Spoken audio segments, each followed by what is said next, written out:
Okay, so isang magandang araw mga pre. So, meron tayong Ruser dito, Ruser 150 mga pre, no? Ayan, i-explain natin yung kanyang charging system. So, ito yung kanyang regulator.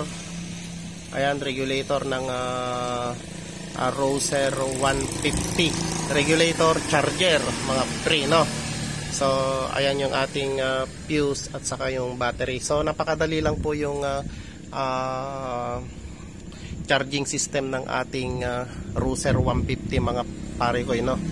Ayan. Okay, so ang kanyang regulator mga pre ay merong 4 na terminal. Ayan, so ito siya. Ayan, 4 na terminal po yan. So dalawang blue na mayroong lining na white. Ayan, blue na mayroong lining na white, dalawa. So nasa taas yan mga pre, no? Dalawa yan. And then yung isa black, and then yung white. So 4 yan. So ayan po. Okay, so paano po ba yung connection ng ating regulator mga pare ko, no? So ang dalawang blue na mayroong lining na white ay connected po siya sa stator. Sa stator po natin. So dito.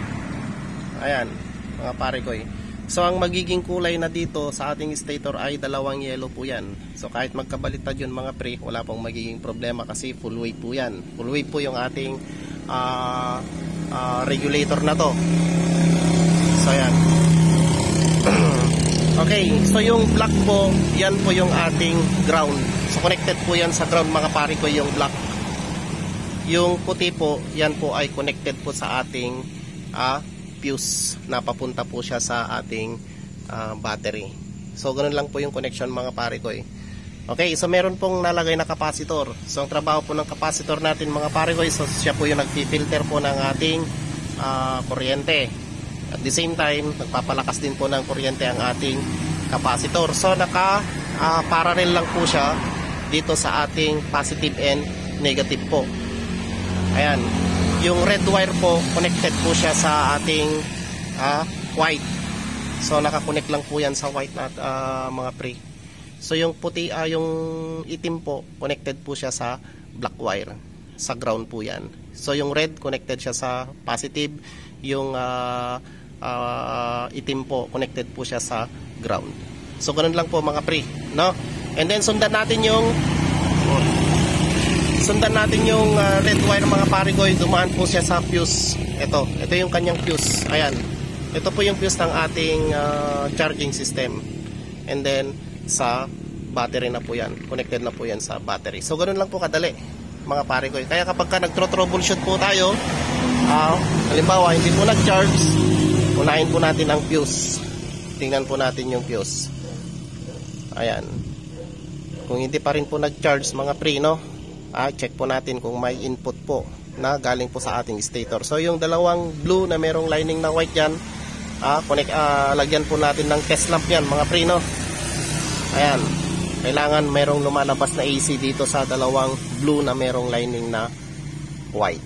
Kung meron naman mga pare ko, check natin yung ating puting terminal kung nagpapalabas po siya ng regulated current. So ayan po. Then check din natin mga pre kung merong supply na ground. Baka naman wala pong supply na ground. So ganun lang po ang pag-troubleshoot po ng charging system. Napakadali lang po. So ito po yung kanyang diagram. Okay, so yan po yung kanyang diagram mga pare ko. Ayan, so pwede nyo po itong picturean.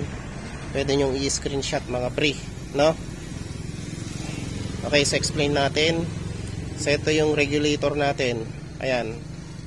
So ito po yung white, black, blue with white, blue with white. So ayan siya mga pre, no? So yung dalawang blue na merong lining na white, connected siya sa stator. So itong sakit na ito mga pare ko, pagdating dito sa baba, magiging yellow na yung wire nila. So ayan. Okay, so yung black po, connected siya sa ground. So ayan siya. And then yung white po, connected siya sa fuse. So ito yung fuse mga pre. And then sa battery na yan. So yung capacitor mga pare ko, ito yung capacitor. So ayan. So yung positive niya, connected siya sa white. And then yung negative ng ating capacitor, connected siya sa ground. So 4,700 microfarad po yung nalagay na capacitor. 4,700 microfarad, 25 volts. So ayan po mga pre. Okay, so ganun lang po kadali mga pare ko, no? Ayan po yung ating charger ng Roser 150. So please like, share and subscribe po. Peace.